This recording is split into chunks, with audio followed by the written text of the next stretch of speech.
No, too late. Too late, just leave it. Ouch. Bandhan mui savadhana mate.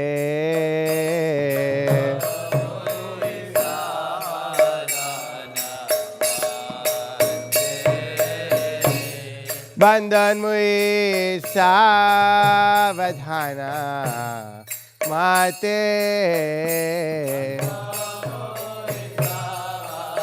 Piercing my earlobe.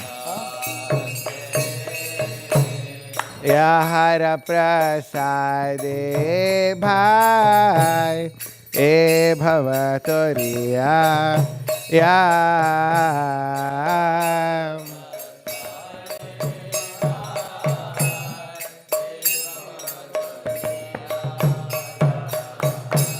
Yahara prasade bhai e bhavatoriya ya.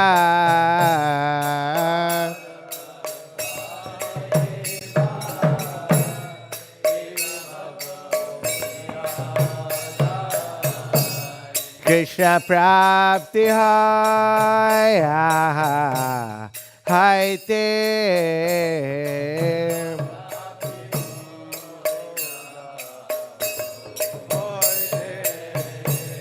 Krishna prapti hai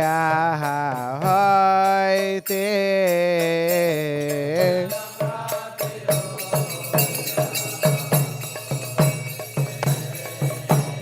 Guru Mukha Padma Vakya Chitete Koriya Kya.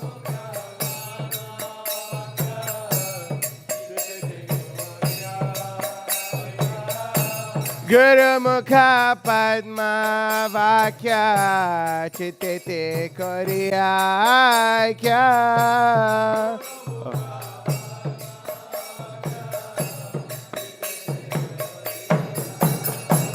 Arana kari hamane acha.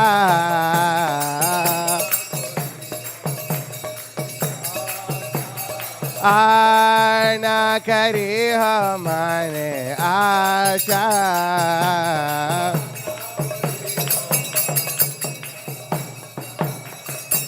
Shri Guru Charane Rati Aise Uttama Gati.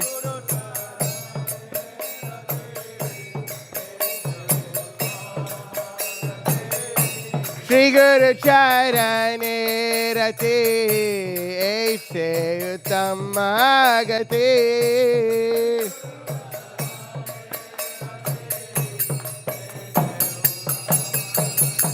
Jai prasad pure sarva asha.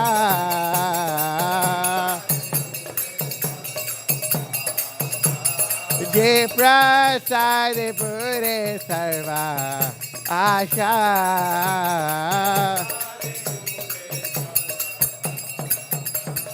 Chakran dila jai janme janme prabhu se.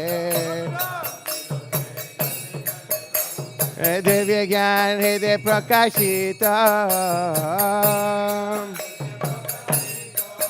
Divya Gyan Hriday Prakashita. Prema Bhakti Aha Hoite Avidya Vinasha Jate. Prema Bhakti Aha Hoite Avidya Vinasha Jate. Vede Gaya Hara Charita. Vede Gaya Hara Charita. Shri Guru Karuna Sindhu Adhamadnara Bandhu.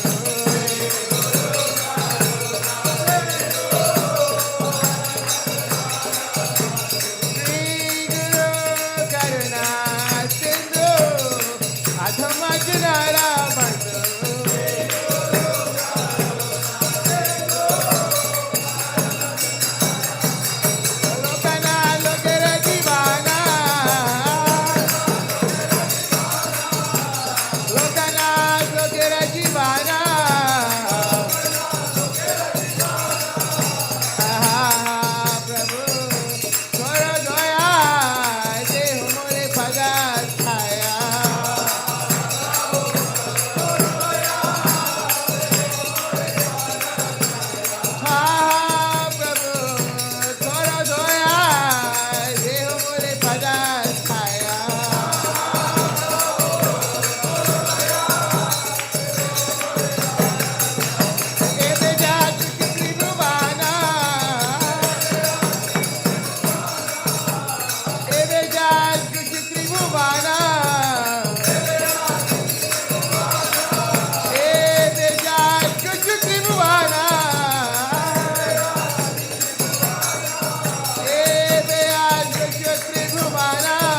Krishna Prishthaya Bhutale Srimate Bhakti Vedanta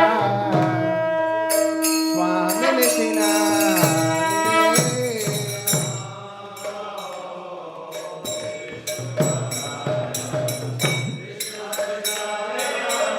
What are you playing?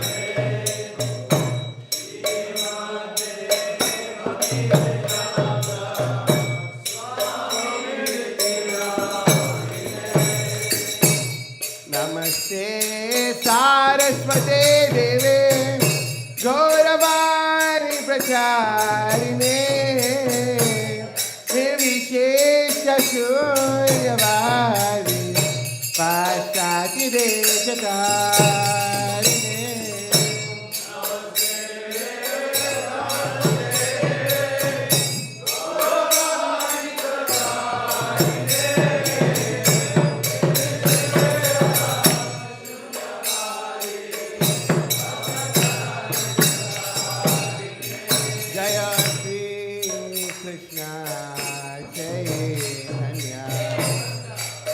Prabhu Nityananda Shri Advaita Gadadhar Srivasadi Gaura Bhakta Vrinda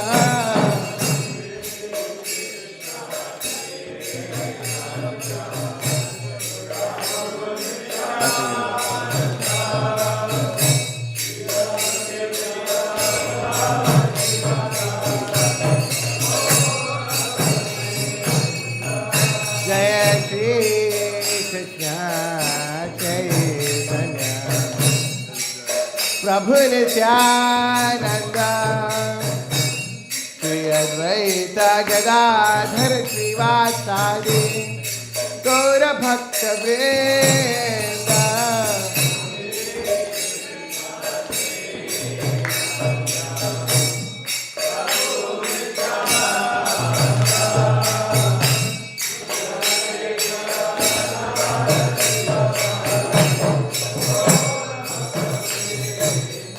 Jaya Shri Krishna Chaitanya Prabhu Nityananda Shri Advaita Gadadhar Srivasadi Gaura Bhakta Vrinda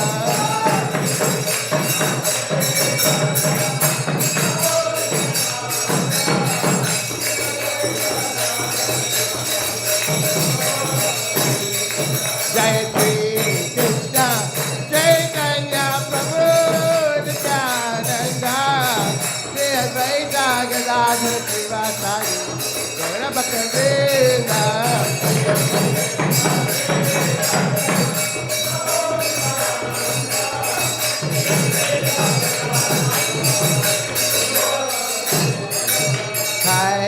Hare Krishna Hare Krishna Krishna Hare Hare Hare Rama Hare Rama Rama Rama Hare Hare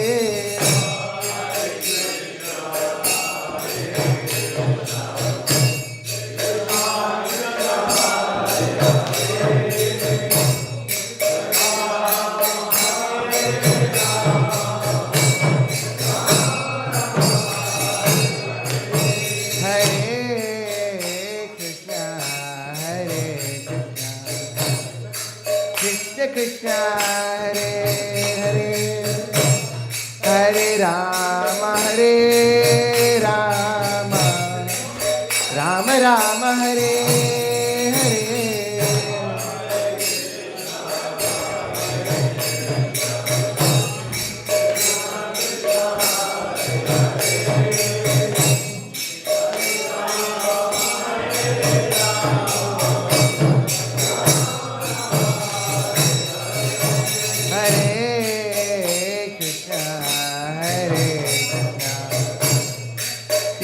Krishna, Hare Hare, Hare Rama, Hare Rama, Rama Rama, Hare Hare.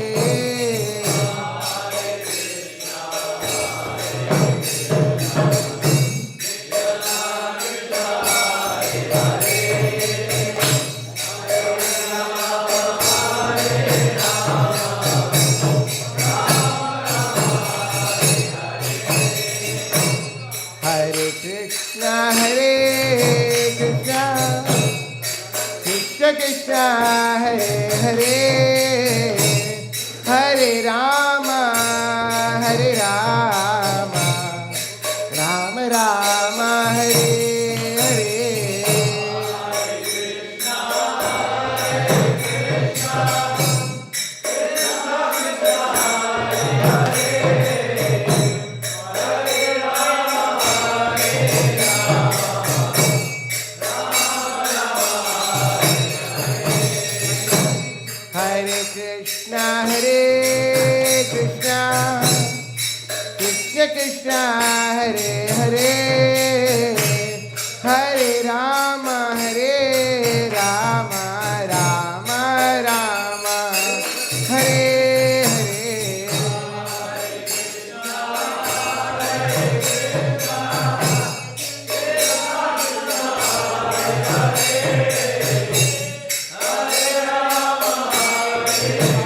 Krishna,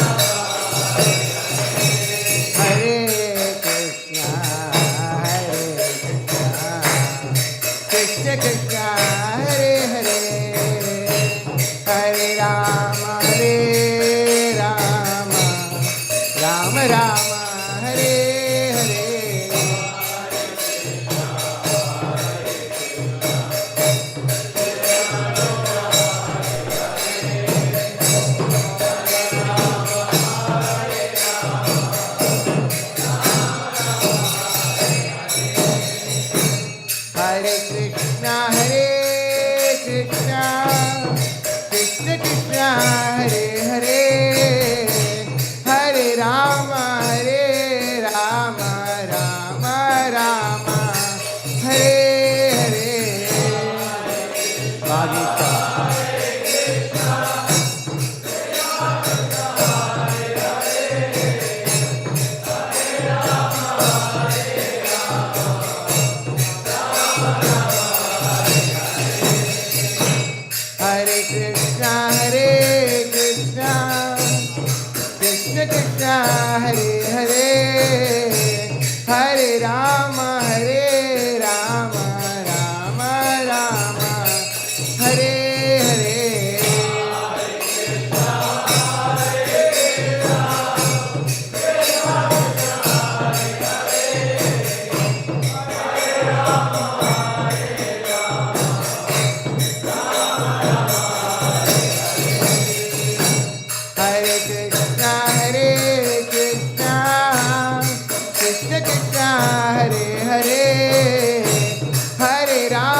Rama Hare Hare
Hare Rama, Rama Rama, Hare Hare.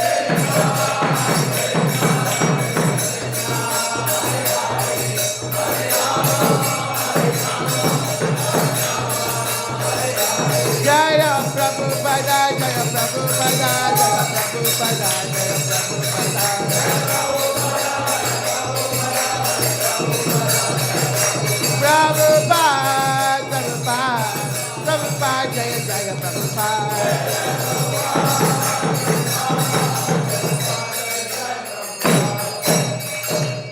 Jaya Om Vishwapad Paramahamsa Parivrajikacharya Ashtotar Shri Srimad Abhaya Charnaravinda Bhaktivedanta Swami Shri Prabhupada ki.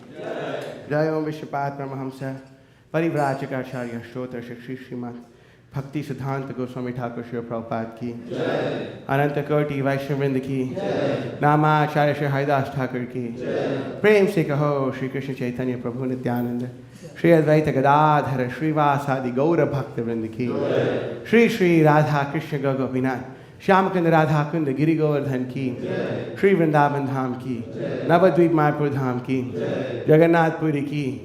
Ganga Mai ki. Yamuna Mai ki. Bhakti Devi ki. Tulasi Devi ki. Samaveta Bhaktivinoda ki.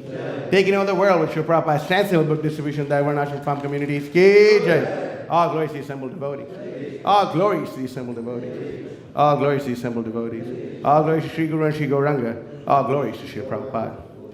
Namo Vishnu Padaya. Vishnu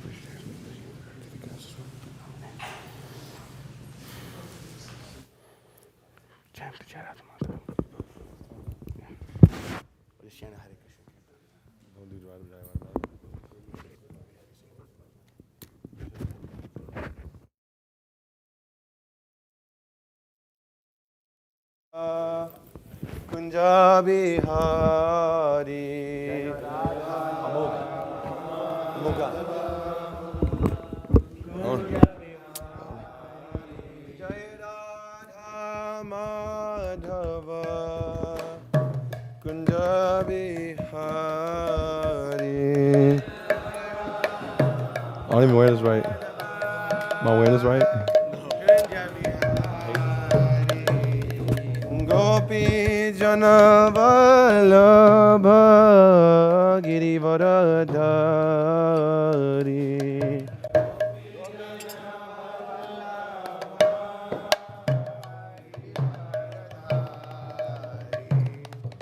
Gopi Jana Vallabha Girivaradhari.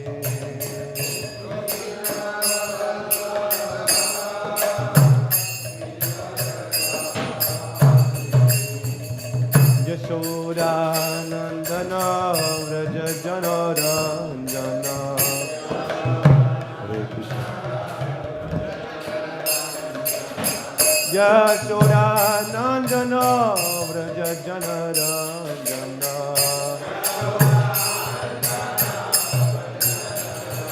Namuna Tera Vanachare.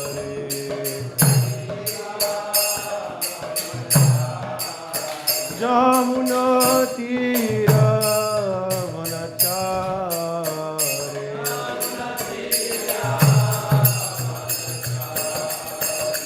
Jaya Radha Madhava Kunja Bihari.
Swami, Prabhupada ki Jai.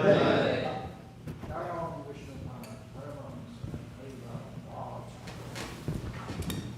Ashtotar Sadar Sri Srimad Bhakti Prabhupada ki Jai.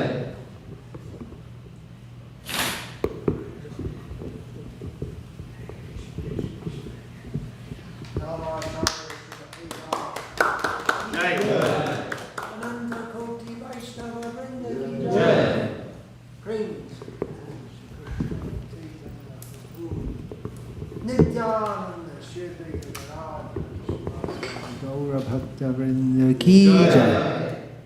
Shri Shri Radha Krishna Gopa Gopika Shama Kunda Radha Kunda Giri Govardhana ki jai.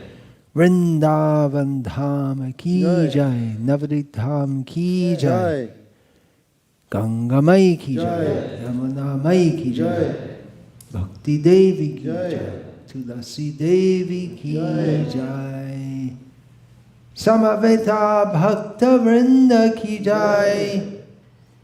Gaura Premanande. Hari Hari Hari Hari Bol. All glories to the assembled devotees. Hare Krishna. All glories to the assembled devotees. Hare Krishna. All glories to the assembled devotees. Hare Krishna. All glories to Sri Guru and Sri Gauranga. All glories to His Divine Grace, Srila Prabhupada. Nama Om Vishnu Padaya Krishna Preshtaya Bhutale Srimate Bhakti Vedanta Swami Iti Namine Namaste Sarasvate Deve Gauravani Pracharne Nirvishesha Shunyavadi Paschatya Deshatarne. Om Namo Bhagavate Vasudevaya.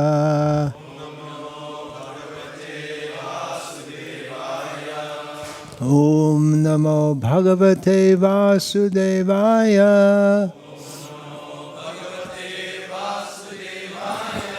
Om Namo Bhagavate Vasudevaya.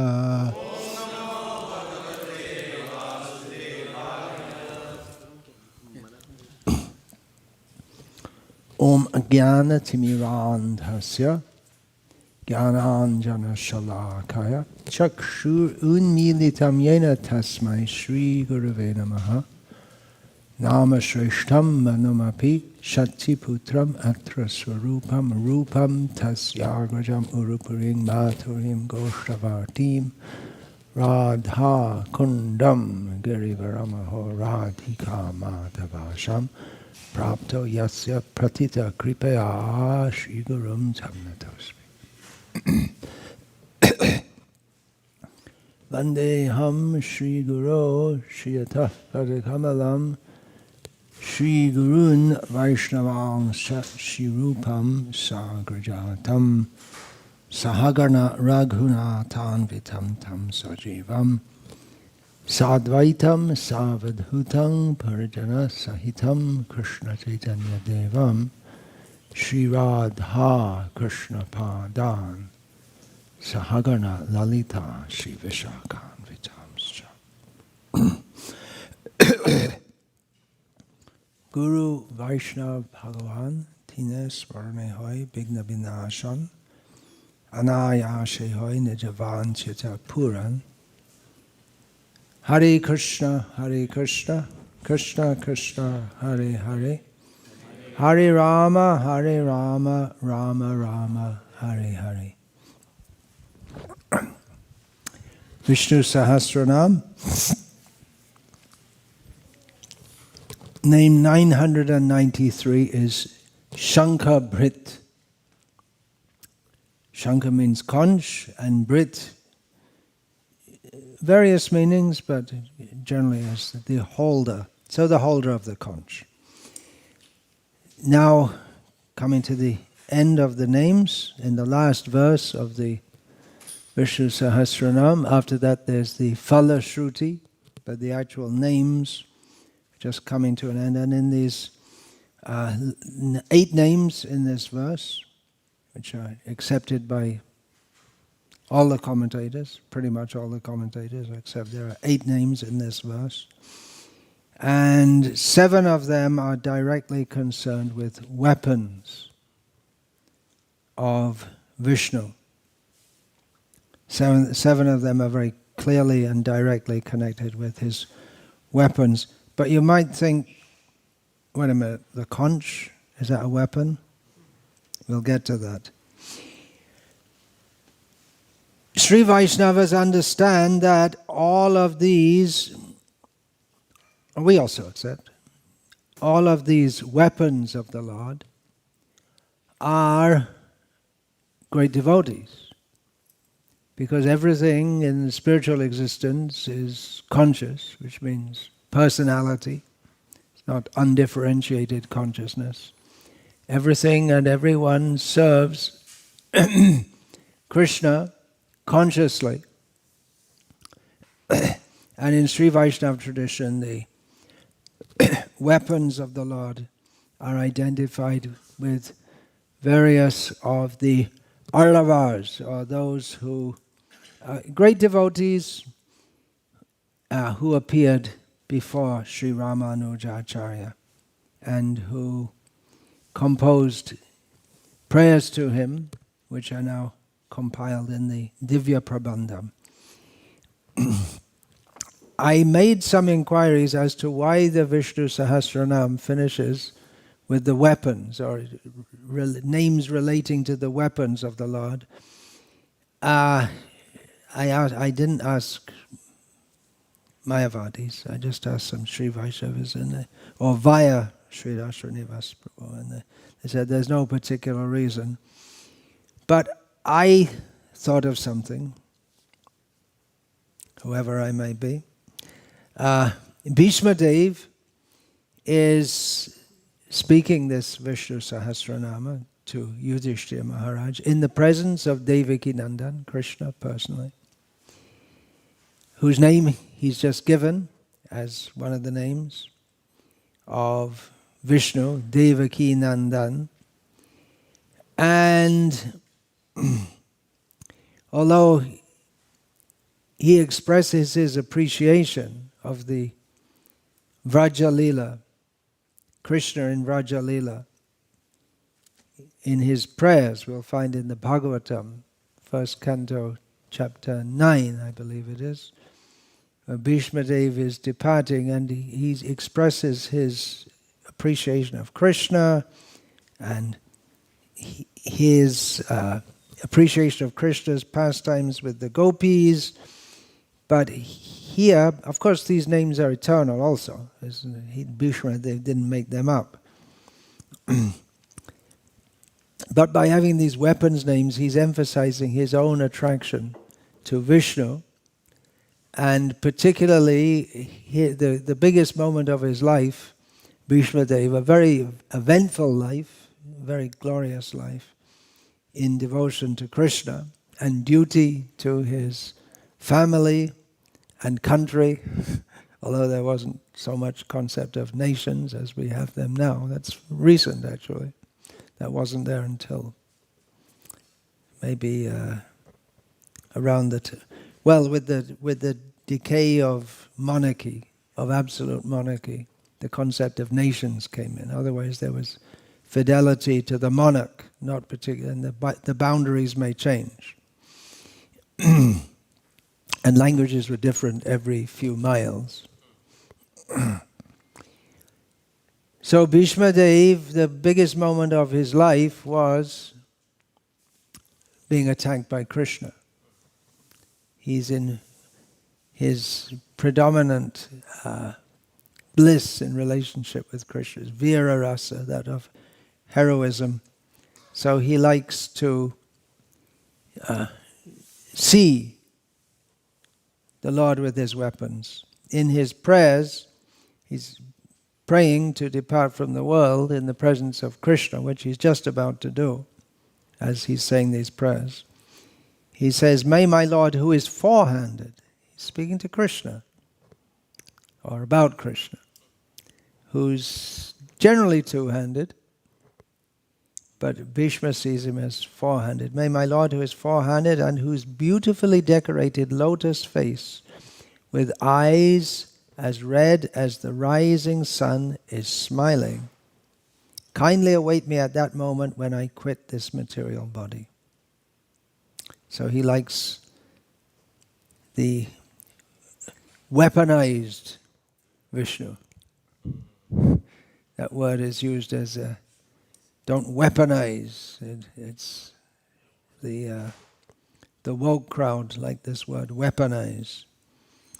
But Bhishma, he knows Krishna has his flute, but he likes him with weapons. You don't get the two things at the same time. When Krishna fights in Vrindavan, he puts the flute, tucks it in. Doesn't put it aside, but he doesn't kill anyone with his flute. He does worse things than that.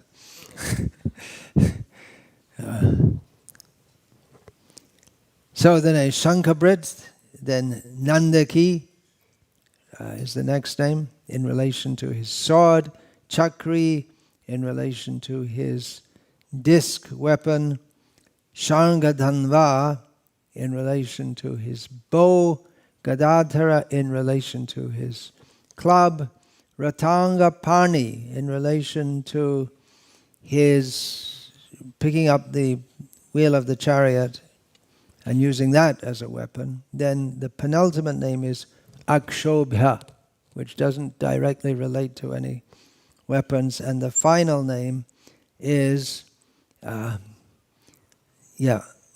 final name doesn't specifically mention any weapon. It's Sarva Praharna Ayudha, who has all kinds of weapons. So a few principal weapons are mentioned. Now we're discussing Shankha, who in the Padma Purana is stated that just as Ramachandra is Narayana, Lakshman is Shesha, Bharat is Chakra, and Shatrunghna is Shankha, is the conch. And this is mentioned throughout the Bhagavatam. If we were to read all the references, then would be here for a very long time, and often the references to the conch is mentioned in relation to his form in general, because whenever we see the form of Vishnu, the conch is going to be there. In the Bhagavatam, a description of the Lord appearing in the sacrificial arena of Daksha. His yajna, his sacrifice is very famous, but after all of that fighting and so on, then Vishnu appeared.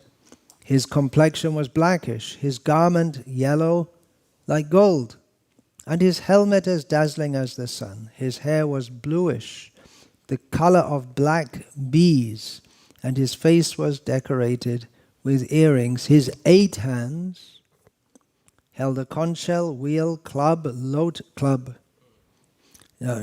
That's coming up.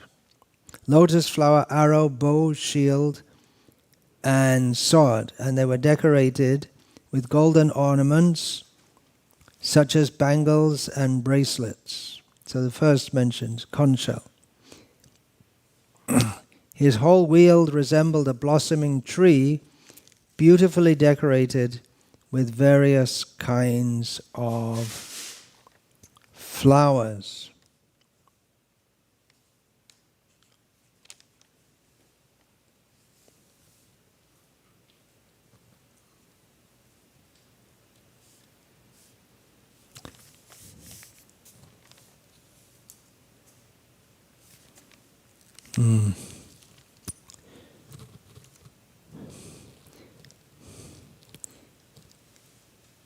The devotees, they like to hear about this and describe his form. They'll find in Bhagavatam and other shastras again and again and again his form is described.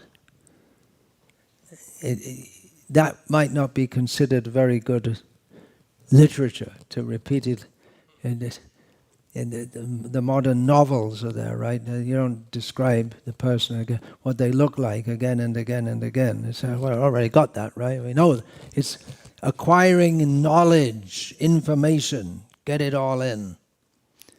This is not, maybe the first time, it's knowledge, information, but this is simply for relishing again and again and again. In the Bhagavatam also it's stated that the conch looks like a swan in his lotus-like palm. Swan very white like a swan, like most swans. Even though Bhagavan has many weapons that decorate him, they're weapons for the demons, but the devotees see them as decorations. But particularly 5 are mentioned, and the Shankha is always one of them. Vedanta Deshika has described 16 weapons in the hands of Lord Sudarshan, in the Shodashayudha Stotram, and the Pancha, the 5 weapons are described in the Panchayudha Stotram by himself. So he has them, the devotees see them as decorations, these weapons, and he carries them for the protection of his devotees and the destruction of the devotees' enemies.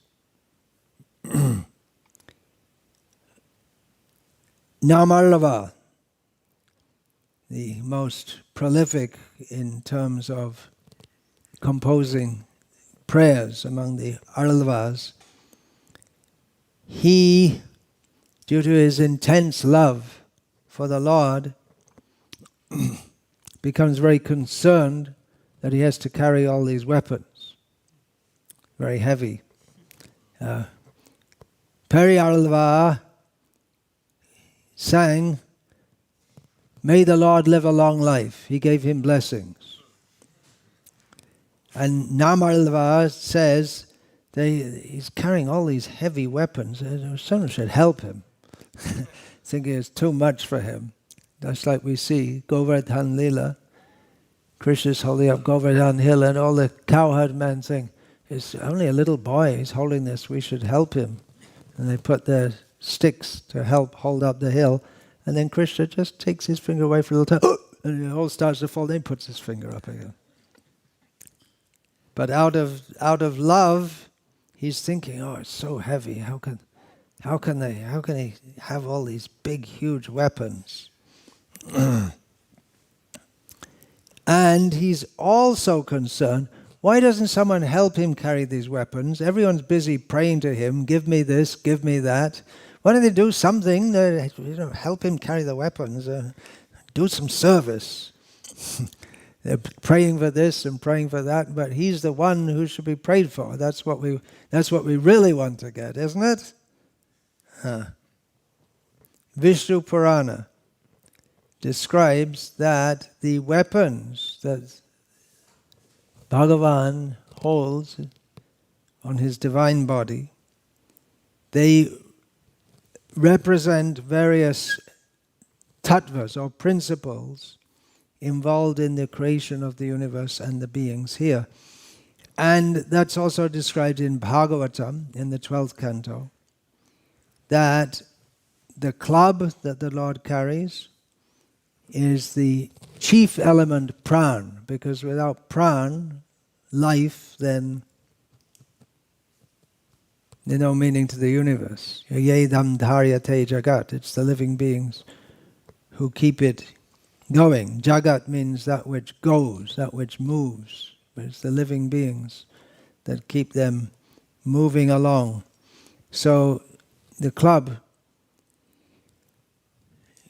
represents prana, incorporating the potencies of sensory, mental and physical strength. His excellent conch shell represents the element water. One use of, we know in the aritis to the Lord, the conch, two conches. One is for blowing and one is for offering water. His sudarshan chakra is the element fire, and his sword, pure as the sky, is the element ether. His shield embodies the mode of ignorance, which is the basic principle of existence in this world.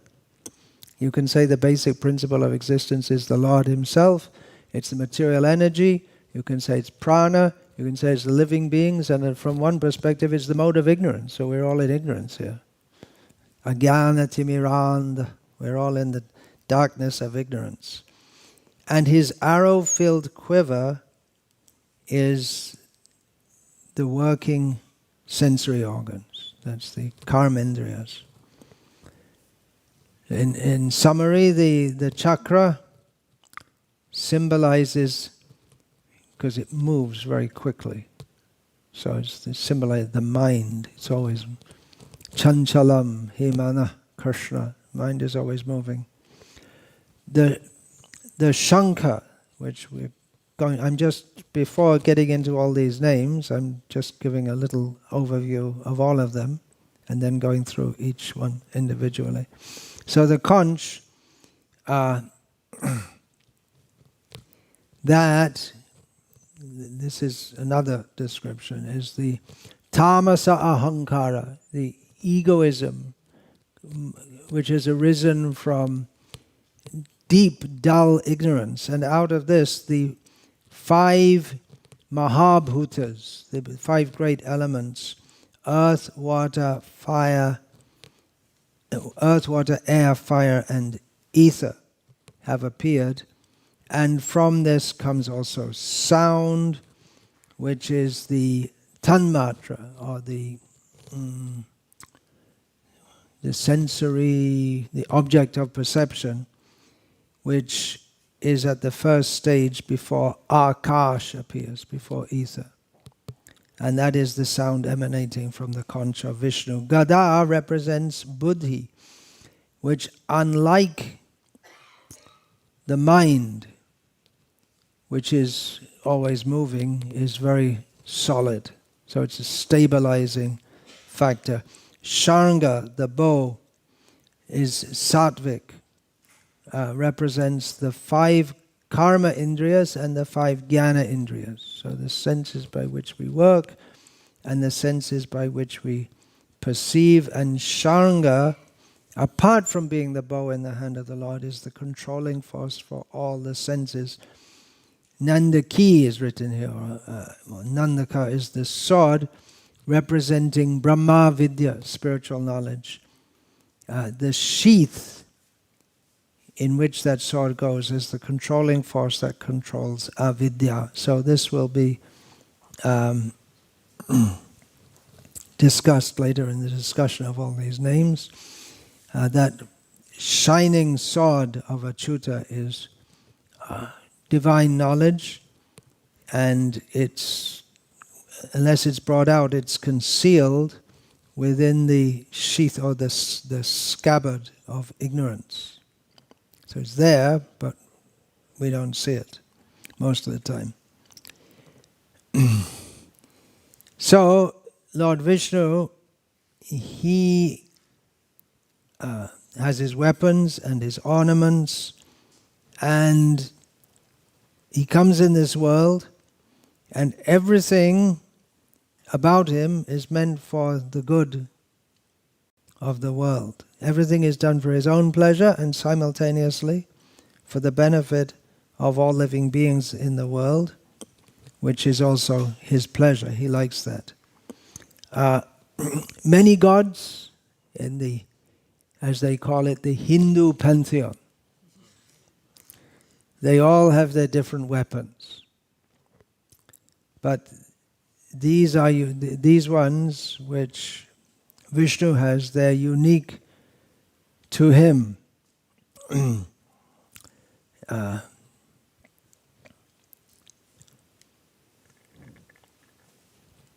After Arjuna sees Krishna's universal form, he requests Krishna,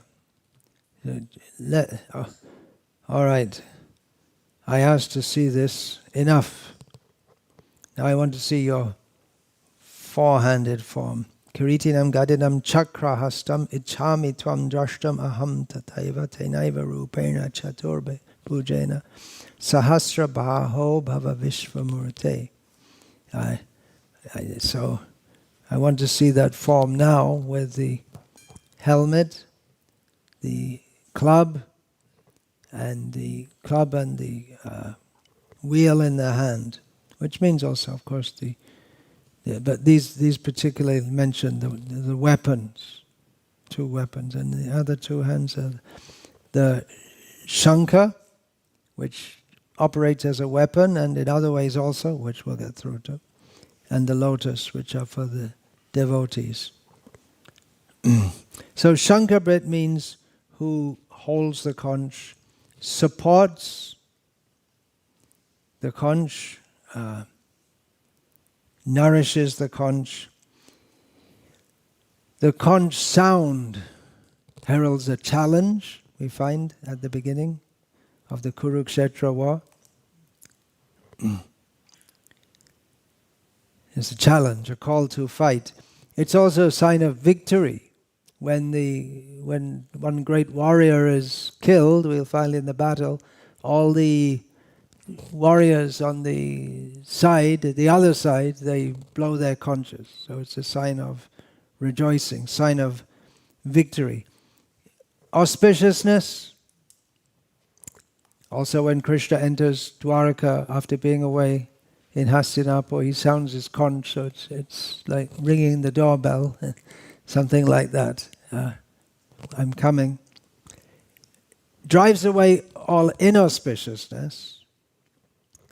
That was a common practice I saw in Bengal, and probably it was in most of India, that in the evening, every evening in the village, the women will blow the conch and intersperse that with the uludhani, which some of you who are non-Bengalis may like to learn to do also, although the general tendency for Indian women coming here is to become less cultured, and men also, to lose their culture. But that's also very auspicious, and they'll go around with incense and dhuna, this scented, what's that called, frankincense, burning on the at the evening time, at dusk, because that is the time when the inauspicious spirits start to wander around. So that drives it out. Srila Prabhupada, he was very happy when there was one Shastri came and joined him for some time in Mayapur, and he used to go around all the buildings blowing the conch and reciting Vedic mantras for auspiciousness at this time.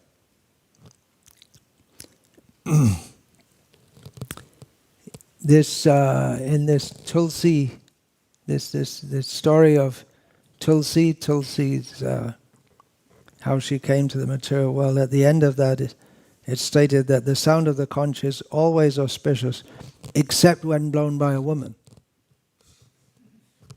It's there in Shastra, but I see that in Bengal at least, it's very, very common that they blow it. So Srila Prabhupada, he liked to introduce all these different usages or traditional usages. They all have their point. It's a whole culture. There is some kind of idea going around that we should strip Krishna consciousness of all its traditional cultural moorings and just keep to the essence, which is chanting Hare Krishna and wearing jeans. Isn't it? Something like that.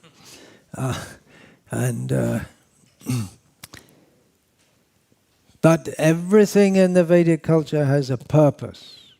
It's Krishna's culture. That's how Krishna likes to live. And it helps to prepare us for joining the spiritual world.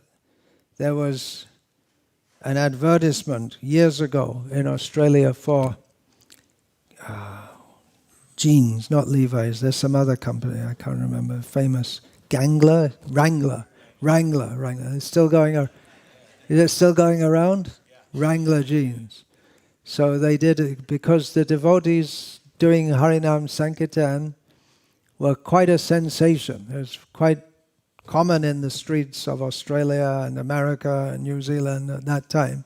That you get all these Hare Krishna devotees going around the streets. And it was something quite unusual at the time. And people were having a hard time working out what it's all about. And so advertisement companies, they're always trying to think of something different to attract your attention because there are so many advertisements and no one bothers looking at them. In Italy, they just have naked women, and that's the shore's way to attract attention. I don't know now. I haven't been there for a long time. Right, huge billboards right on the highway. So the Wrangler company had all the devotees in their orange with their drums, and so everyone knows what it is. And they had one of them had a Wrangler jacket on, and the motto was given, "I ain't going unless I can wear my Wrangler."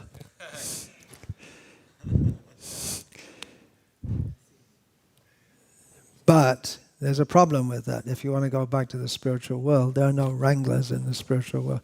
No wrangler. Wrangler, actually, the meaning is someone who disputes. They engage in useless arguments just for the sake of arguing. No, actually, there are. The gopis do that, right, with Krishna. But not in Vaikuntha, but in this. But not that kind. Definitely not this kind of Western dress. So, this idea that you wear Western dress and chant Hare Krishna. All right, in the beginning, just add Krishna. But if you want to get more serious, then get into Krishna's culture. You all came from Krishna's culture, most of you. But the tendency is to think everything's great in America. Yeah, everything's greatly going in the wrong direction. So we should take, what is it? What is it we should take? This Anda Pangunyai. The India at that time was, Srila Prabhupada always used this, it was crippled economically, and America had strength. So militarily, economically, so Srila Prabhupada said that the taking the knowledge of India with the material resources of America, we should preach Krishna consciousness. Just like a lame man and a blind man, they can't, neither of them can go to where, if they have to go somewhere, neither of them can go, because one can't see where to go and the other physically can't move. So combined, the strong blind man carries the crippled man, and in this way, the crippled man says, go here, go there, and the strong blind man carries him. So it's a great mistake to think that we have any philosophy or any culture to adopt. Some things could be. Some things. Organizational ability is good. Civic cleanliness is better in America than in India. So some things, but really the original culture of what is now called India is the culture reflecting the spiritual world. And that's not my speculation, that's right there in Brihad Bhagavatamrita. So better to keep with that. Getting back to the conch, Bhagavatam, Canto 3, Chapter 28, Text 27. Yeah, I already mentioned that. The conch looks like a swan in his lotus-like palm. Different references, there are many references. I'll just take a few from the Bhagavatam. When Krishna, Bhima and Arjuna, having slain Jarasandha, came back to Indraprastha, no one knew. They'd gone, they hadn't come back for a long time, and no one knew what has happened. So you don't know, there's no news. Because Krishna is executing his worldly pastimes, they thought, well, Jarasandha is a mighty king, and Krishna defeated him 17 times, but the 18th time he didn't, and they just went there, just Krishna, Bhima, Arjuna, and Satyaki also went there. There's maybe some others also, but specifically in the Bhagavatam said these three. So they went to his place, and you know what happened? They're in anxiety, but then they heard the conch. And people who've heard the different conches, they'll know that by the sound, this is Krishna's conch. Just like if you have a herd of cows, when you're with them, day in, day out, you'll know when the cow lows. That's what they do, they moo. What lows? Does a cow low or some other animal? I can't remember. When the cow moos, you can know which cow it is exactly, because you hear again and again all the different cows. So you know which cow it is. So when they hear Krishna's, they hear the sound, oh, that's Krishna. Krishna came back! Means Jarasandha is killed. And it's stated in the Bhagavatam, when Krishna, Bhima and Arjuna all blew their conch shells, that it brought joy to their friends and sorrow to their enemies. So there were still enemies in Indraprastha at that time, or in or around. And they knew that the Magadha Raj, Jarasandha, had been killed, and Yudhishthira, he thought, because he wanted to do this Rajasuya Yagya, but he couldn't do it as long as Jarasandha was alive. So now he knows Jarasandha is dead and we can proceed with the Rajasuya Yagya. So Yudhishthira especially felt very happy. The conch, pure white in color, don't let it get dirty. Sometimes we see the conch is not being cleaned since it was bought. Keep everything clean. Which it is the very symbol of sattva guna, of unalloyed goodness. And thus, in goodness, sattvam sanjayate jnanam. From goodness comes knowledge. Everything else is ignorance. This mode of passion mixed with ignorance, American culture, is for cultivating ignorance. People are working,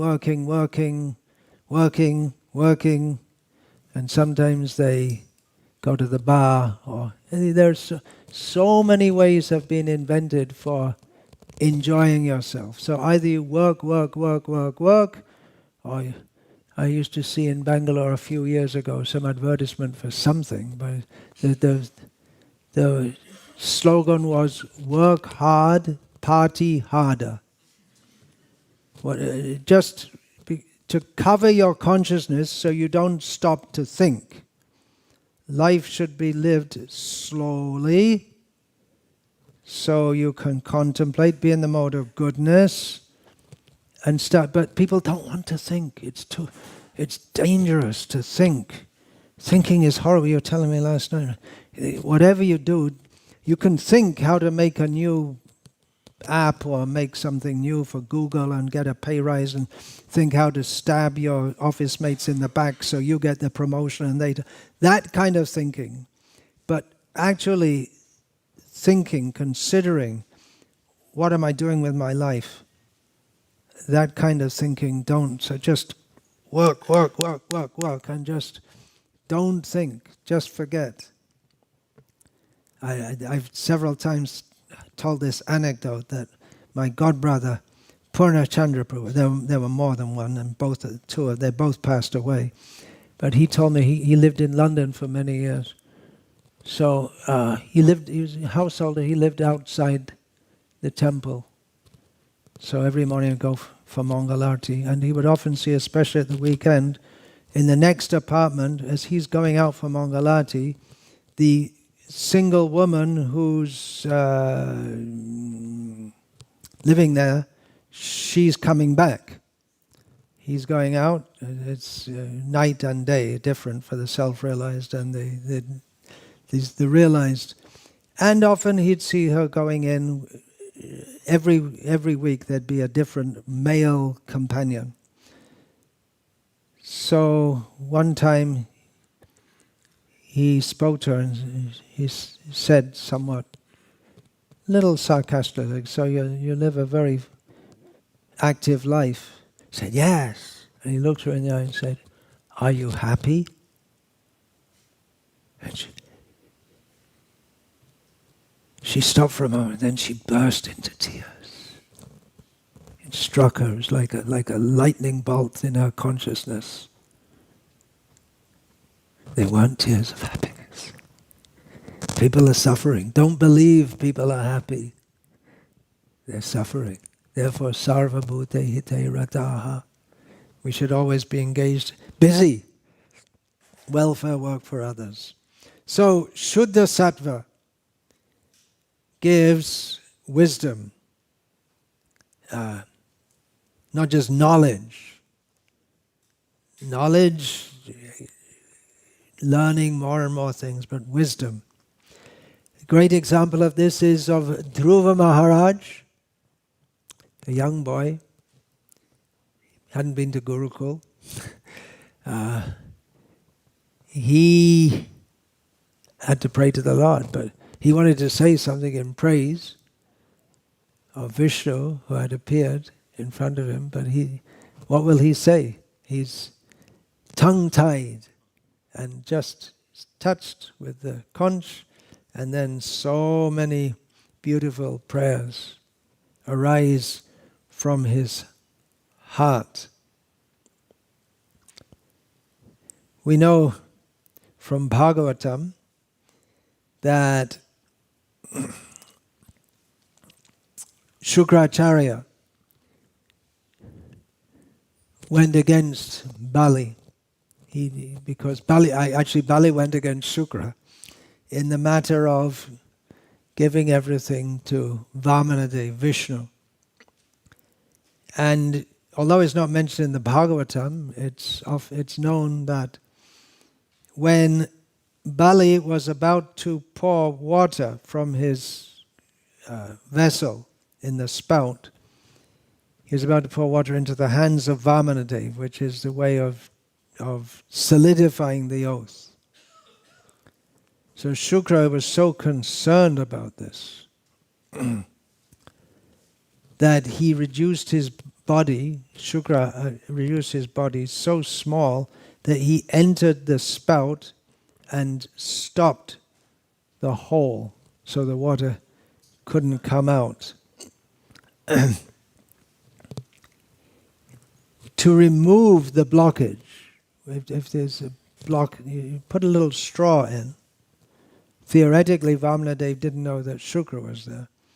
So he put the straw into the hole to push out the little bit of grit or whatever it was, actually it was Shukra, which struck his eye. And then Shukra left in tremendous pain and the water flowed. Then Shukra, understanding his mistake, afterward he went. This is in Nrsimha Purana and other Puranas. We have in the Bhagavatam, whatever narrations are there, they're usually concise, and they're explained in more detail elsewhere. So Shukra performed austerities standing in the Ganga with upraised hands, with his mind fixed on Lord Vamana, offering prayers to Vamanadev, who came and asked, "What are you praying for?" As if he didn't know. Shukra begged forgiveness from the Lord for having tried to dissuade Bali from fulfilling the wish of Vamanadev, and Vaman then touched his conch shell to Shukra's eye, which immediately healed it, and in this way Shukra was pardoned for his offense. Now we know that the specific name of this conch is Panchajanya. Panchajanya Hrishikesha. Mentioned in the beginning of, well, actually before the Gita actually begins in chapter 1, that Hrishikesh, Krishna blew his Panchajanya. We find also in Bhagavatam and elsewhere is described that there was a demon in the form of a conch in the water called Panchajana. And by slaying him, they took the conch in which the demon was residing. This is described in the 10th canto of Bhagavatam. The Supreme Lord Krishna addressed the Lord of the ocean because the son of his guru, Sandipani Muni, had drowned in the ocean at Prabhas. So Krishna and Balaram went to tell the ocean god, "Give the son of my guru, the one you took away by your waves. You took him away." The ocean replied, "It wasn't me. There was a Daitya, a demoniac descendant of Diti called Panchajana, who travels in the water in the form of a conch." So Krishna entered the ocean and found Panchajana and killed him, but he didn't find the boy. Then he took the conch, which had grown around the demon's body, something like a snail, you could say. That's called an exoskeleton. Tortoise, snail, conch. They don't have an inside skeleton, but the bone is outside. So Lord Janardhan took the conch shell and went back to the chariot, and then he went to Sangyamini, the capital of Yamaraj, the Lord of Death. Upon arriving there with Balaram, he loudly blew his conch shell. So that's the first time. First time mentioned anyway. And Yamaraj came and worshipped the Lord, the two Lords. And in this way, the pastime went on. So he took the conch and immediately wanted to use it to herald his presence and also remind Yamaraj that you are the king down here and no one goes against you, and no one once someone's come here, they don't go back until you release them. But I've come here now and I'm your boss and you have to do what I say. In the purport it's mentioned that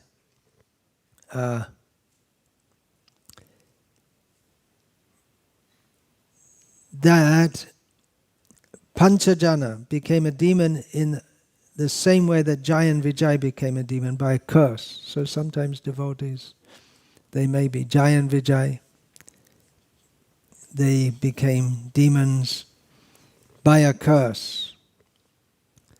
There are other examples also. What happens when Lord Krishna sounded his conch shell?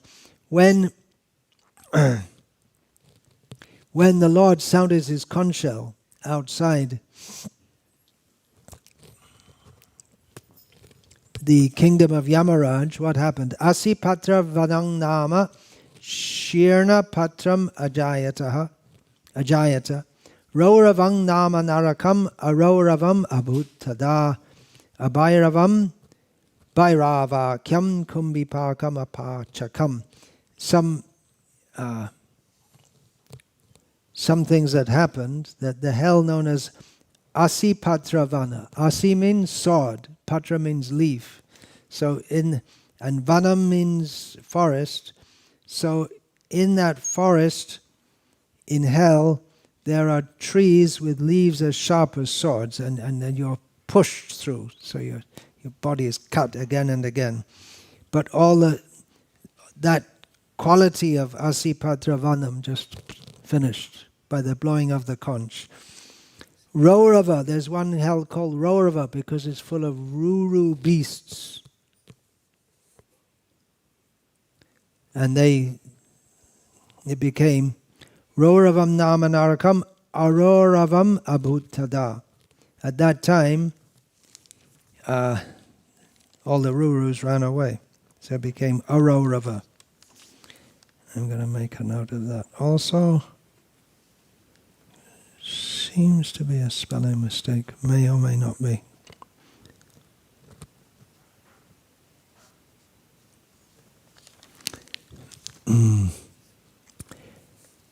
In the hell known as Bhairav, which is very fearful, became full of fear got lost. And in Kumbhi Park, in which the sinful people are cooked in a big pot, the cooking stopped. Skanda Purana further states, this is all because of the sound of the conch. Papa kshayat tata sarve vimukta naraka naraha padam avyayam asadya. Their sinful reactions eradicated, all the inhabitants of hell attained liberation and approached the spiritual world. So now you know why Yamaraj tells his followers, if you see anyone chanting Hare Krishna, run away. Because if you bring them down here, then Krishna might come again and then I'll lose my job.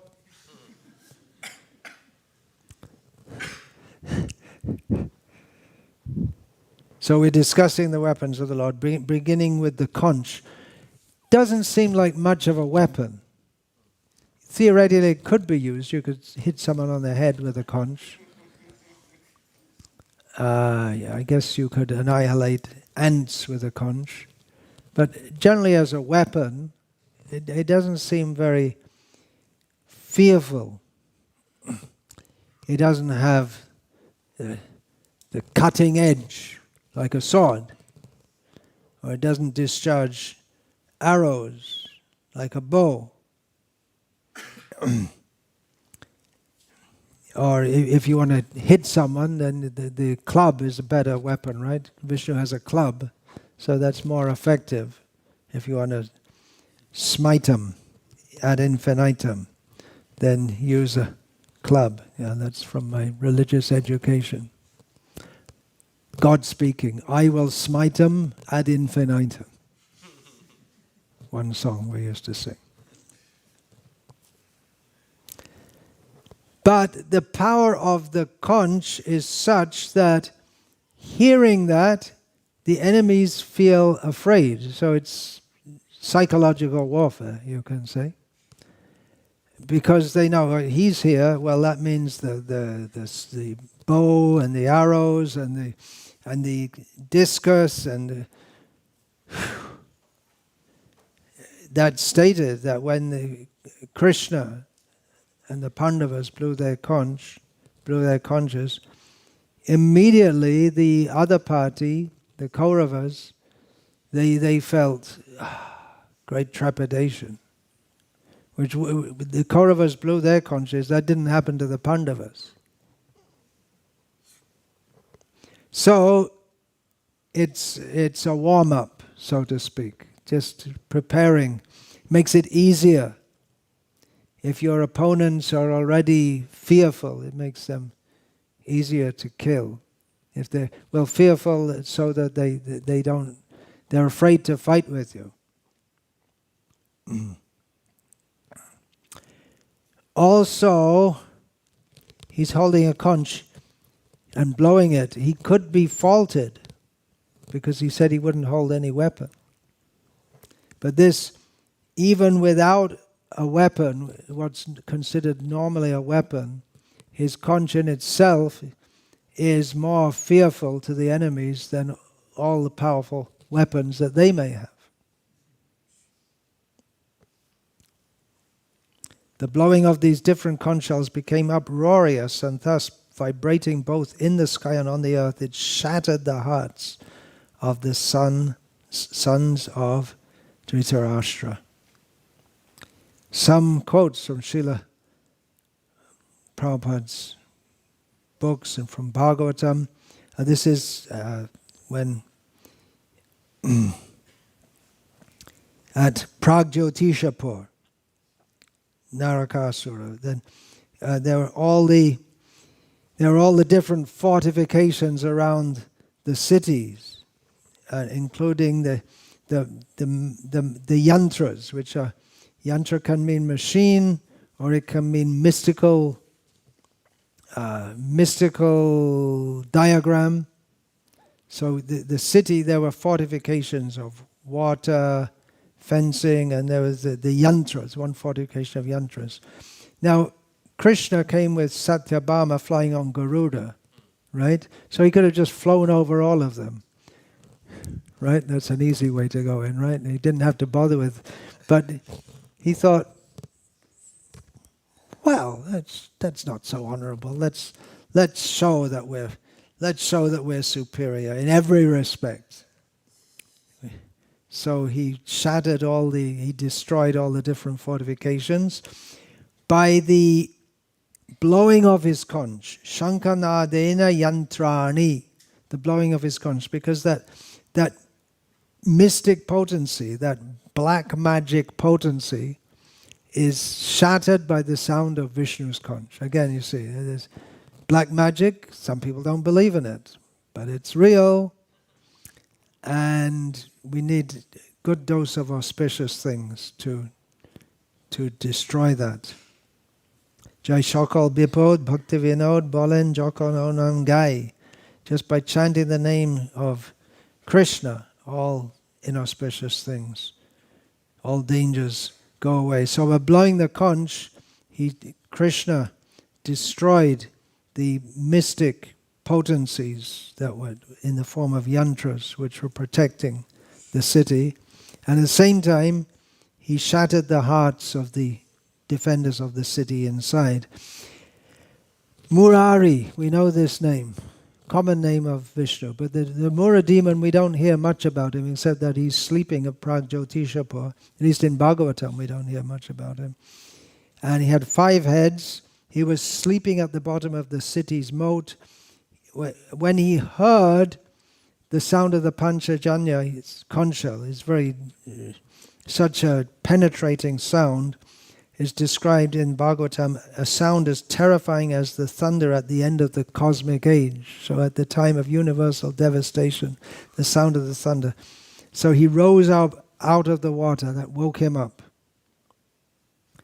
Described in Narayan Kavacha, or prayed to in Narayan Kavacha also, in the 6th canto of Bhagavatam. Tvam yatu dhana pramata pretama tri pishacha vipragraha ghaura drishtin darendra vidravaya krishna purito bhimasvano rare hridayani kampayan. O best of the conch shells, O Panchajanya in the hands of the Lord, you are always filled with the breath of Lord Krishna. Therefore, you create a fearful sound vibration that causes trembling in the hearts of enemies, like the Rakshasas, Pramata ghosts, Pretas, Matas, Pishachas, and Brahmana ghosts with fearful eyes.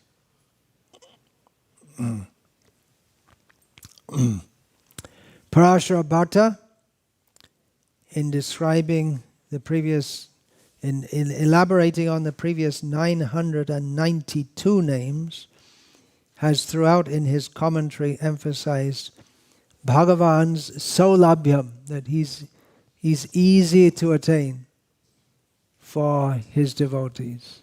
Ananya cheta satatam yomam smarti nitya saha tasyaham sulabham partha nitya yoktasya yoginaha. Krishna is very easy to attain for the devotees who are always thinking of him. And his Soshilyam, his very pleasing and beautiful character. So in his commentary, Parashara Bhatta, and the last 8 names, he reminds us that although the Lord, he says that these final names describing the weapons of the Lord, or the Lord in relation to his weapons, just to remind us firmly that although he has these qualities by which he comes among us and interacts with us personally, but don't forget, he's the Supreme Lord of all the universes. Parama Aishwarya Chinda Divya Ayudhatvat.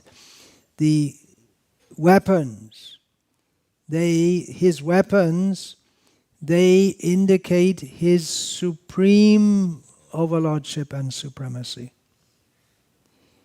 At the same time, Parashara Bhatta explains these names in a manner that these weapons evoke feelings of devotion in his devotees.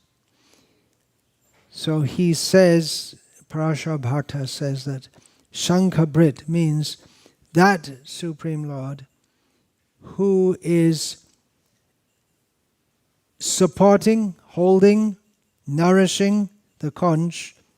How does he do that? With the nectar from his mouth. Adharamritam. The nectar from his lips. And of course, in Gopi Lila, this nectar from his lips is considered in a much more intimate way. There's a whole chapter in Chaitanya Charitamrita of Chaitanya Mahaprabhu relishing the nectar from Krishna's lips in the form of Jagannath Prasad, and then it goes on to explain.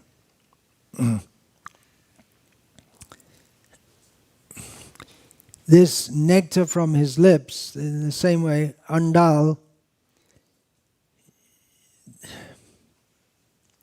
who is the Lord's consort, in his four-handed form, or apart from Lakshmi and Andal, she, just like the gopis say, what is this flute? We are always anxious for the nectar of Krishna's lips by kissing them.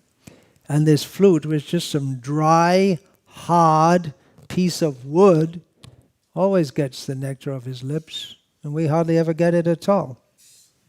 Something wrong in the cosmic order here. It's meant for us, but there's what is. Not only that, but when Krishna, the flute is so envious of us that not only is he tasting the nectar, but through the sound he attacks us. It makes us more keen to get it. It's like mocking us. I've got it, you haven't. So similarly, Andal has a whole long prayer in praise of the Lord's conch.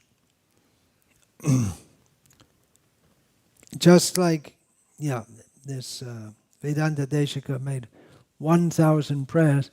He was thinking, I have to praise the Lord. Which part should I praise? The feet? No, that's too elevated for me. I'll praise his shoes. So he has 1,000 prayers to his padukas. You got to be spiritually inspired, right? 1,000.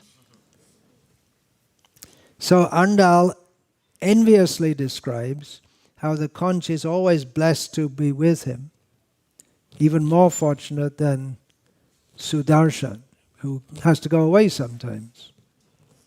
Right? He has to go away. Why is Sudarshan so quick? Because he wants to do his job and get back as soon as he can.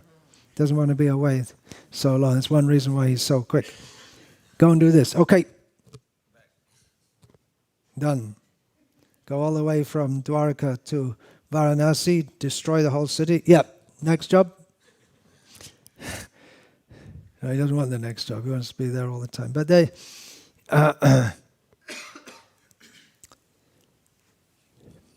so the conch is always in his hand, and then for nourishment goes to his mouth and enjoys the nectar of his lips. So like a baby is in the mother's hand and sometimes held at the breast, and the mother always keeps the baby with her, and both mother and child are very happy with that. Of course, that doesn't apply in America, where women don't have children, or if they have them, they don't want to look after them because they have to go to work.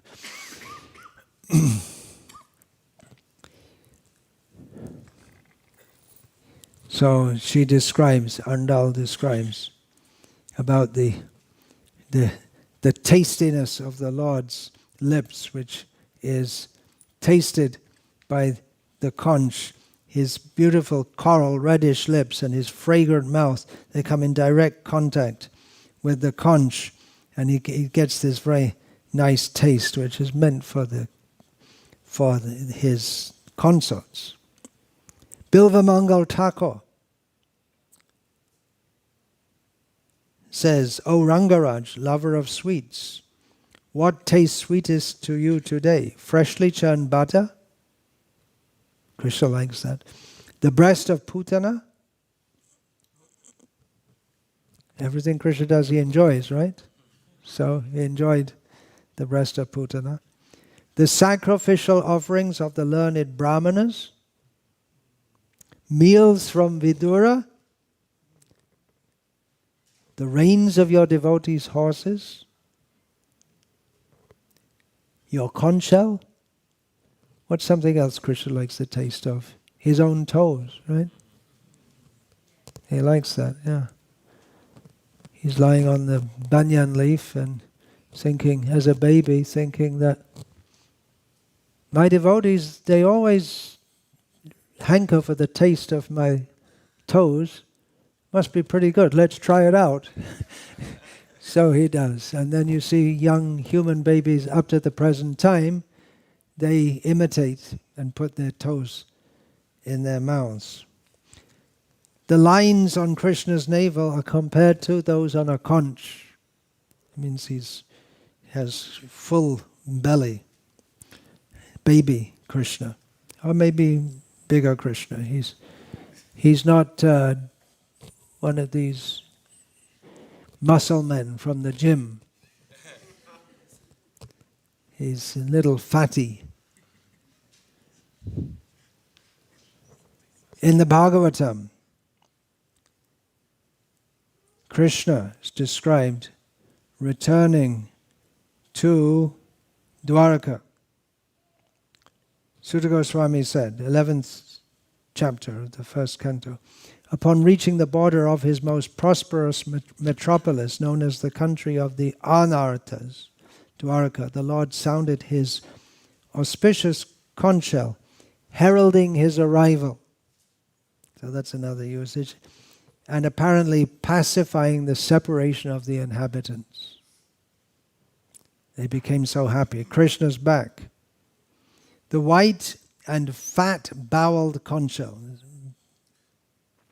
being gripped by the reddish hand of Lord Krishna and sounded by him, appeared to be reddened more by the touch of his transcendental lips. It seemed that a white swan was playing in the stems of red lotus flowers. The citizens of Dwaraka, having heard that sound which threatens fear personified in the material world, began to run toward him fast, just to have a long-desired audience with the Lord, who is the protector of all his devotees. So all the bad elements run away on hearing, or they become very fearful, the demons, and devotees become very happy. In England in the 1970s, we often used to go on, we'd go on Harinam Sankirtan, and sometimes some demoniac people would come physically wanting to attack the devotees. So at that time, the devotees would sound the conch, chant Nrsimha prayers, and inevitably they'd run away. At one time they didn't, and then the devotees attacked them with the kartals. And this is just in my experience, and they're all bloodied up and everything. Don't mess with the Hare Krishnas. It's not all love and peace. Shankaracharya explains this name. Panchajanya kyam bhutan ahankaratmakam shankam vibrat shankabrit. Vishnu is the bearer of the conch shell called the Panchajanya, which is, here's stands for, but it practically is composed of the tamasa ahankara, from which the 5 elements are born. Bhagavatam, again, getting back to the Bhagavatam, 8th canto, Parjanya Ghosho Jalaja Panchajanya. The sound vibration of his conch, Jalaja. Jalaja means born in the water, so it's a name for the conch. The sound vibration of this is like the clouds, thunder clouds. Radha Krishna Shastri, another commentator, says that the sound coming from his Panchajanya has the effect of removing ignorance in the minds of the devotees, as well as driving away. So inside the devotees, the enemy is ignorance, foolishness, egoism, and the powerful external enemies, they're also put in fear. The devotees become fearless by hearing his conch, and the non-devotees become fearful. So he both protects and destroys via his conch. In the temples, the conch is blown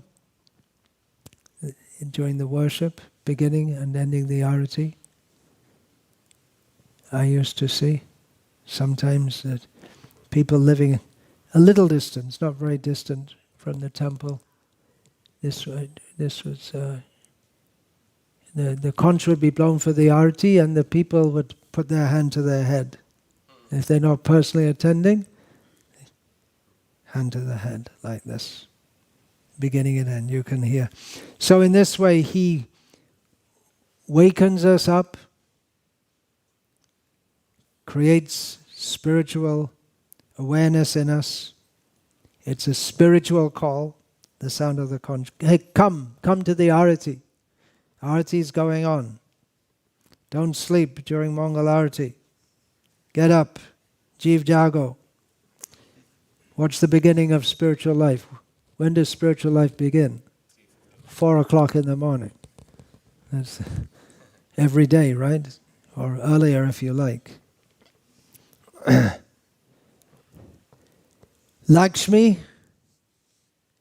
is the goddess of the Shankha, particularly we know of the Shankha with the left turning is called Lakshmi conch, which devotees became very excited when they found out that this rare conch brings money. And they asked, can we keep on the altar? Prabhupada said, yeah, if you like, don't worship it, that's all.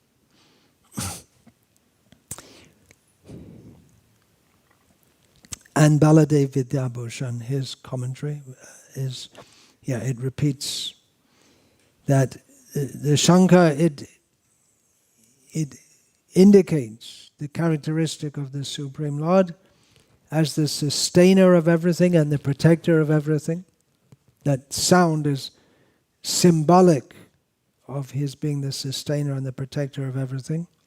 And therefore Baladev Vidyabhushan says he is called Shankarbhrit because he holds the Panchajanya conch, which is the water element.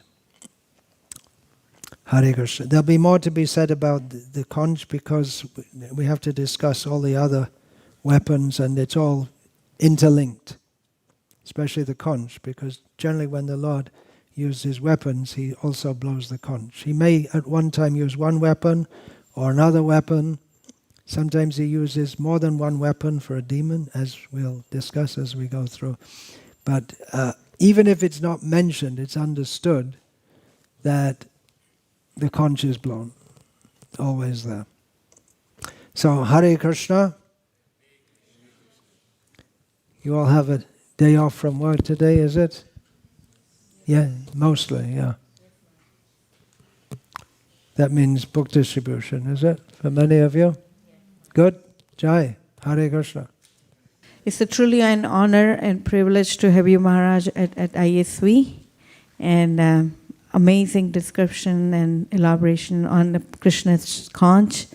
I'm hoping and praying that this has awakened the auspiciousness in our heart that you have blown the conch in this class. And we are praying that we can make an advancement in the service to Srila Prabhupada and Sankirtan movement.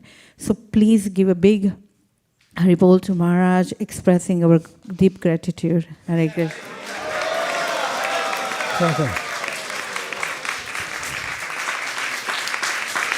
Anyway, you can't chant it. Sorry.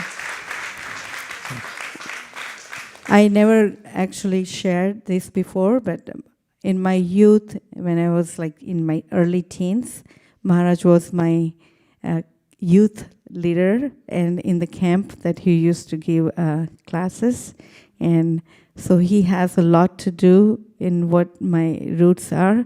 So Maharaj, I never openly expressed, but I am today doing the service because you have cultivated me in my childhood in Krishna consciousness. So my deep gratitude, personal deep gratitude to you for everything that you have, deepened the roots in us. Thank you, Hare Krishna.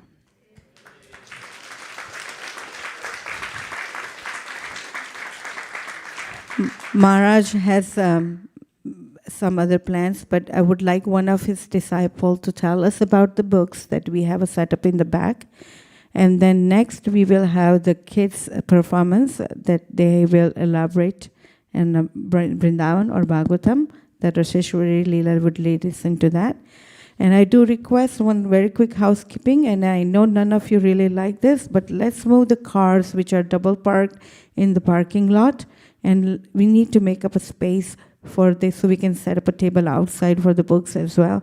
So you can continue to talk to Maharaj if you need to, and we also want to give out prasadam to everyone. So let's move the cars, and I'm really sorry to disturb this, but we need to take care of the Vaishnavas. Hare Krishna. So can I have one of the Maharaj's disciples tell us about the books that we have and what are we gaining today? Hare Krishna.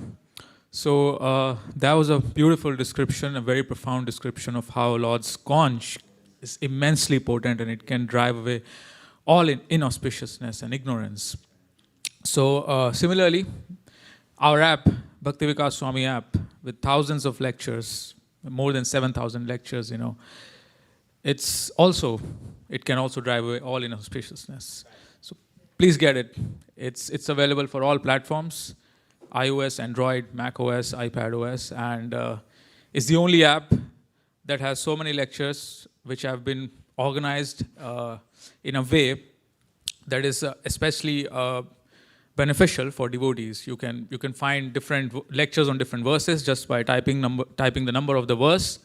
You can save the progress. It automatically saves the progress of each and every lecture you've heard. So, I mean, you know how much you've heard. It keeps a track of your hearing. It shows you statistics, how much you've been hearing over a period of week or a month or a year. And there's history and there's so much things that would be really beneficial for you. So it's called Bhakti Vikasa Swami. I have these cards. I'll distribute them and please get the app. Yes, it's completely free and it's constantly updated with newly recorded lectures. So there's always new content coming in. Thank you. Hare Krishna.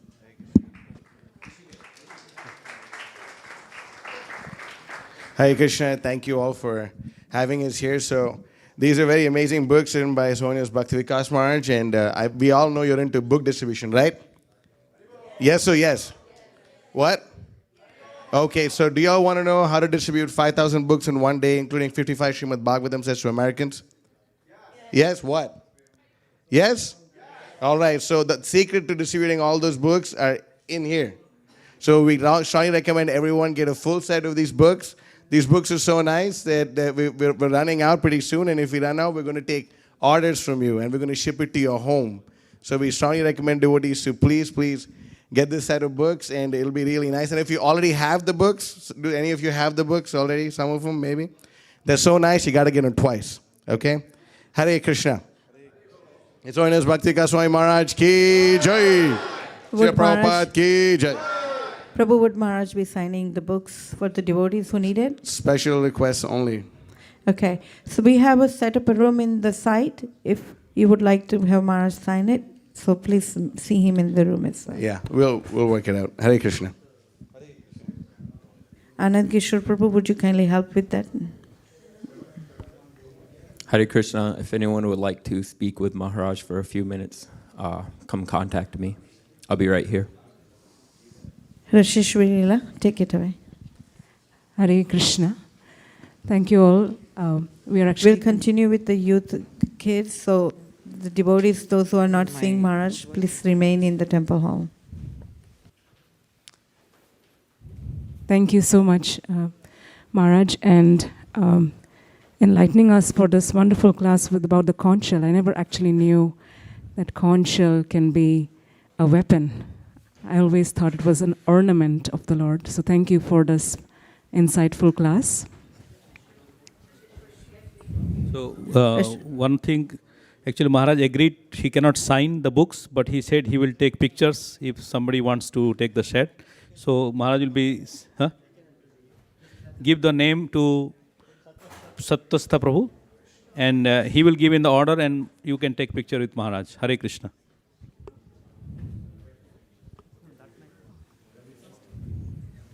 So we will continue if... Okay, Hare Krishna, let's... So we will continue with the session. Actually, the class is not over because part of the morning program that we offer to our deities is a small presentation by the youth. The youth is 12 to 14 years old. They are the Kaishura group. And... sorry. Can we please? That outside? I'm sorry. Prabhu, You can stand at the corner and then they will come reach out to you. Let's respect the youth program as well. So we are continuing on the series, Disapproved but Not Disowned. What it means is that Lord is always aware if we make mistakes, but He doesn't disown us.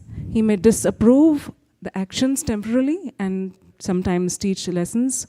And sometimes they are pleasant, sometimes they are not so pleasant, but He never disowns us. So continuing in that series, Raghav Bharadwaj, who is 14 years old, is going to be talking about a story from the Chaitanya Charitamrita.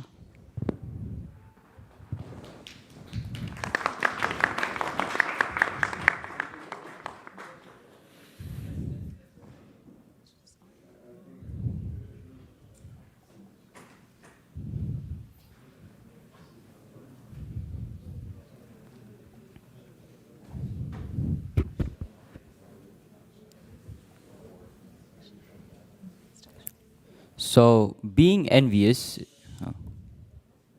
Sorry, go ahead. Yeah. We are all yours. Humbly request everyone to please maintain silence so we can do the presentation. Thank you. So, being envious is just a part of human nature.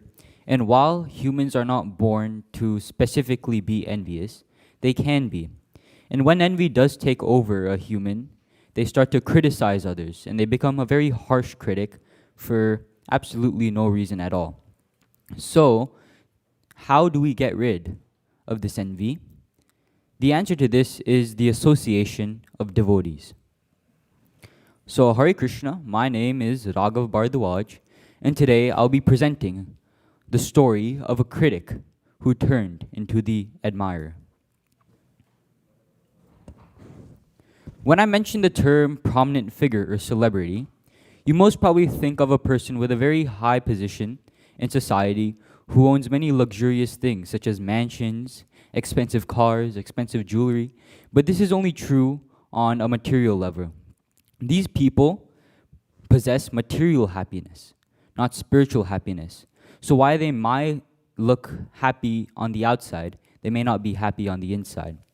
On the other hand, spiritual prominent figures are people who have given up their material qualifications, who have given up their material desires and dedicated their lives to serving Shri Shri Radha Madan Mohan and spreading the love for Shri Shri Radha Madan Mohan.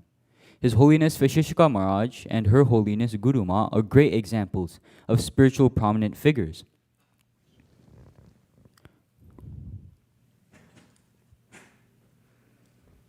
Lord Chaitanya Mahaprabhu is also a very good example of a spiritual prominent figure. He took sannyas to inform the people of the world that serving Shri Shri Radha Krishna is the only way to escape material existence. And you don't need any qualification to approach Shri Shri Chaitanya Mahaprabhu. Even scoundrels such as Jagai and Madai were liberated by interacting with Mahaprabhu.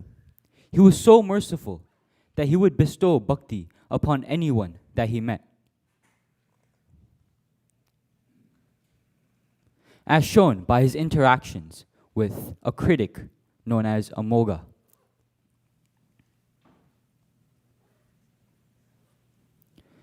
Sarvabhauma Bhattacharya was a prominent worshipper of Sri Chaitanya Mahaprabhu in Puri, and he invited Chaitanya Mahaprabhu to his house for lunch for 20 days. However, Lord Chaitanya Mahaprabhu refused to accept this since it would go against the regulations of being a sannyas. However, Sarvabhauma Bhattacharya was very persistent and continued to invite Mahaprabhu for 15 days, then 10 days. And Sri Chaitanya Mahaprabhu finally agreed to eat at Sarvabhauma Bhattacharya's house for 5 days. So, when Sri Chaitanya Mahaprabhu had arrived, Sarvabhauma Bhattacharya had prepared a variety of delicious foodstuffs prepared on a banana plate. And Sri Chaitanya Mahaprabhu said that he could not eat all of this. However, Sarvabhauma Bhattacharya knew that Lord Chaitanya Mahaprabhu was no different than the Supreme Personality of Godhead himself. And he cleverly said that at Jagannath Temple, you eat a chappan bhog that consists of 56 items 6 times a day. This food that I'm offering you is nothing more than a morsel compared to that feast. So please accept my offering. And Sri Chaitanya Mahaprabhu smiled and sat down. What this shows is that while Lord Krishna may be powerful and no weapon of an enemy can defeat him, the simple and pure logic of a devotee is enough to defeat him. So as Sri Chaitanya Mahaprabhu was enjoying his lunch, Amoga, who is Sarvabhauma Bhattacharya's son-in-law, enters and he brazenly declares that this food is enough to feed 10 to 12 people. And we have a sannyasi who's supposed to eat in moderation, eating all of this food. Sarvabhauma Bhattacharya is immediately embarrassed that his son-in-law comes and insults a guest. So he chases Amoga out of the room, and what he does is he falls at Lord Chaitanya Mahaprabhu's feet and begs forgiveness for this offense. However, Lord Chaitanya Mahaprabhu mercifully says, what is the offense here? What Amoga was saying is correct. Sannyasi should eat in moderation. However, he did not have the qualification or the proper intent to do so. He said it out of his blasphemous nature, and that what was incorrect about what he said. So as Mahaprabhu finished his meal and left the house, Sarvabhauma Bhattacharya continually followed him and fell at his feet and reproached himself for this offense. Lord Chaitanya Mahaprabhu had to pacify him to make him return to his house. What this shows is that when a devotee is insulted himself, all he prays for is that the person who insulted him should be forgiven and should learn about Bhakti Yoga.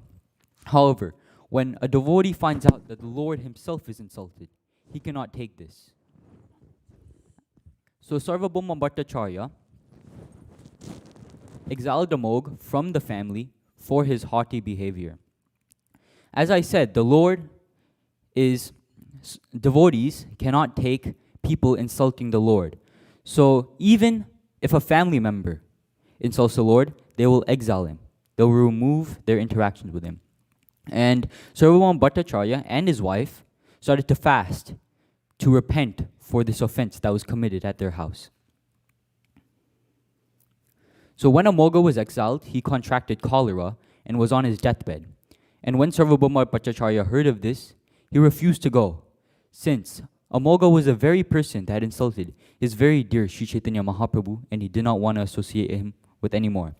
However, when Sri Chaitanya Mahaprabhu had heard of this, he immediately rushed to where Amoga was and touched him and cured him of his cholera, and said that due to the association of Sarvabhauma, all their contamination is now vanquished.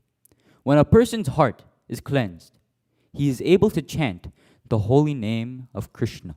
Therefore, Amoga, get up and chant. If you do so, Lord Krishna will unfailingly bestow mercy upon you. And this is the same Amoga that insulted Sri Chaitanya Mahaprabhu. Why would you comfort someone who insulted you? But alas, this is the mercy of Sri Chaitanya Mahaprabhu. Anyone can approach him. You don't need any qualifications to approach him and become Krishna conscious. So Amoga, after being healed and awakened, he fell down at the feet of Sri Chaitanya Mahaprabhu and slapped his face millions of times in repentance for the very mouth that insulted the Lord. And Lord Chaitanya went to Sarvabhauma's house and said that he is now a devotee, so please accept him back. So what this shows is that the association of devotees is enough to cleanse a person's heart. And when our person's heart is cleansed, they should make sure that they should not allow envy to enter that heart, because it can corrupt it. So what are some key takeaways from this pastime? The first one is not to blaspheme devotees or the Lord, because as we see here, when a devotee finds out that the Lord is blasphemed, they will not forgive that person. Moreover, we should not try to find faults in others, because when we try to find faults, we won't be able to see the good in them. And we should try not to be envious. Envy is like a poison that enters and corrupts a person's heart. We should try to always look at the positive in people instead of trying to find the negatives, because they might be more highly and superior than you. So thank you for listening to my presentation.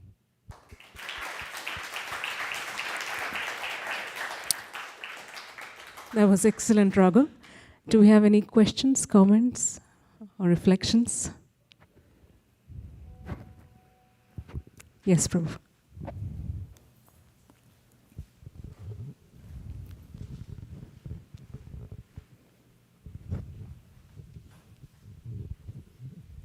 Hare Krishna Prabhuji. Thank you so much. Nice presentation.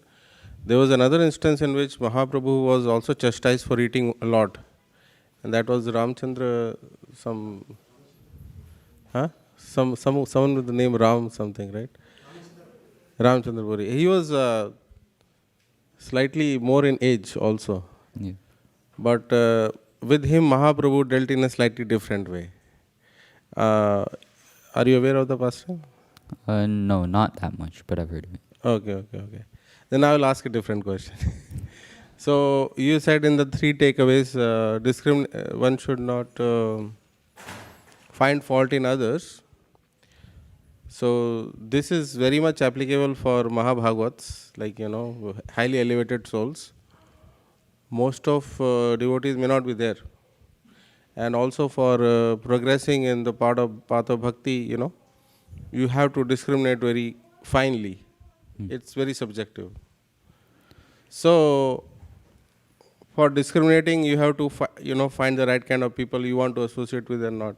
But so that means you are looking for in some fault in some way, right? Yeah, but there's a difference when you find fault if you want to help a person improve their practice and when you just want to find fault because you're jealous. So in this case, what happened was that Amoga, he was very blasphemous and he was very envious. So when he saw the Lord enjoying an opulent feast, he wanted to chastise the Lord for this. Because the Lord was a sannyasi and all. And people, usually when they do find faults, they want the person to improve. And they want the person to overcome this fault. But this was not the case here. Amoga was just being envious, that's it. So that's why I said envy is a poison. We should not let it corrupt us.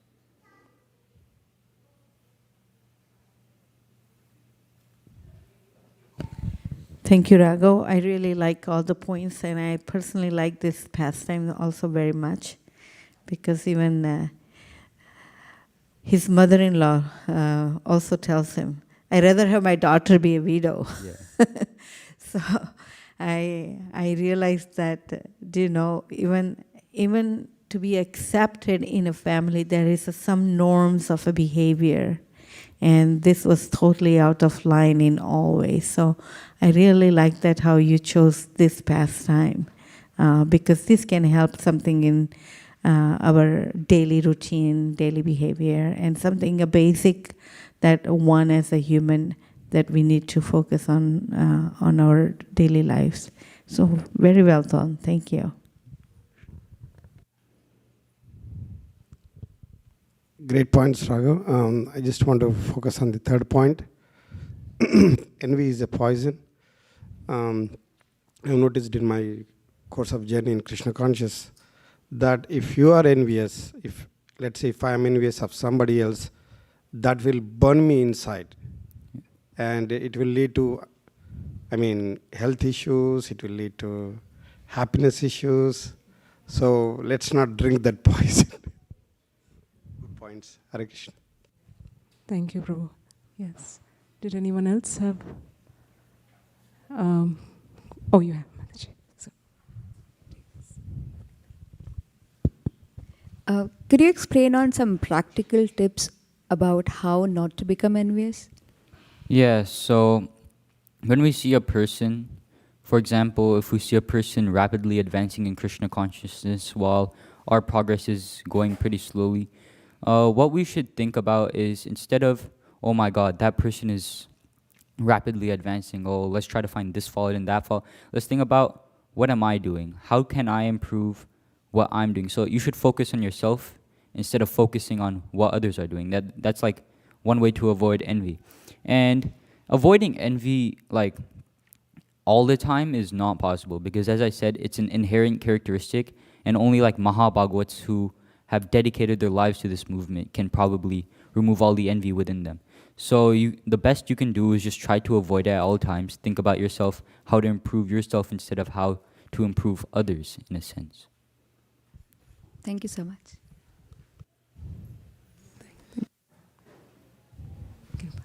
Sundaranand Prabhu.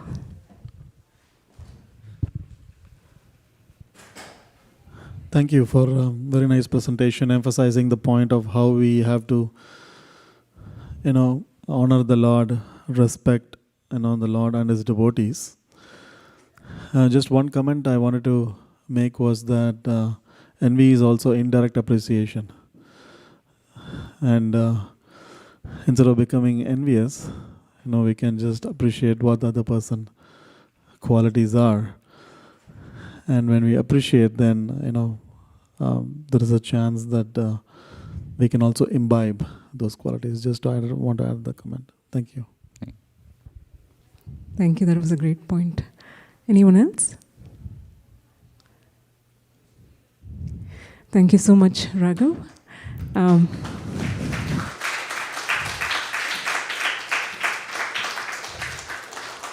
Thank you for putting this together. It is a very important topic that most of us, meditate on. So I want to also mention that the nature of a person also is defined, and that defines also their reaction.